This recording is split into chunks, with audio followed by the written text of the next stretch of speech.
Salah satu faktor permasalahan kebersihan di Kota Denpasar adalah banyaknya penduduk pendatang yang masih kurang sadar menjaga kebersihan lingkungan sekitar.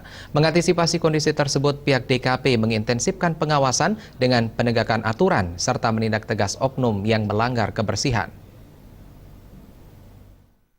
Keberadaan penduduk pendatang di Kota Denpasar bukan saja berdampak perlu ditingkatkannya pengamanannya, tetapi juga berdampak ke aspek lain seperti kebersihan lingkungan.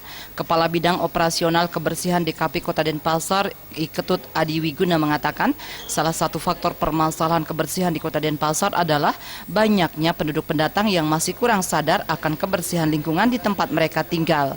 Dalam hal ini, yakni kos maupun rumah kontrakan. Untuk itu, pihaknya menghimbau kepada pemilik rumah kos ataupun kontrakan serta kepala lingkungan yang di wilayahnya terdapat banyak rumah kos maupun kontrakan agar lebih memperhatikan keberadaan penduduk pendatang dengan mengintensifkan pengawasan dan penegakan aturan mengenai kebersihan serta menindak tegas oknum yang melanggar.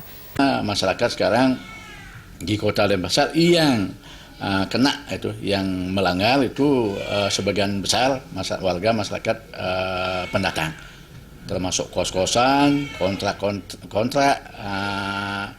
soal data yang masuk di pengadilan.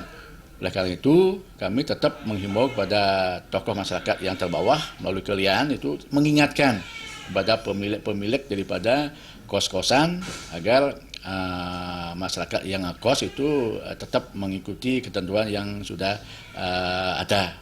Adi Wiguna menegaskan permasalahan sampah di Kota Denpasar merupakan tanggung jawab semua lapisan masyarakat, bukan saja DKP maupun pemerintah saja, akan tetapi seluruh masyarakat, baik masyarakat asli maupun pendatang, dan juga pelaku usaha di Denpasar.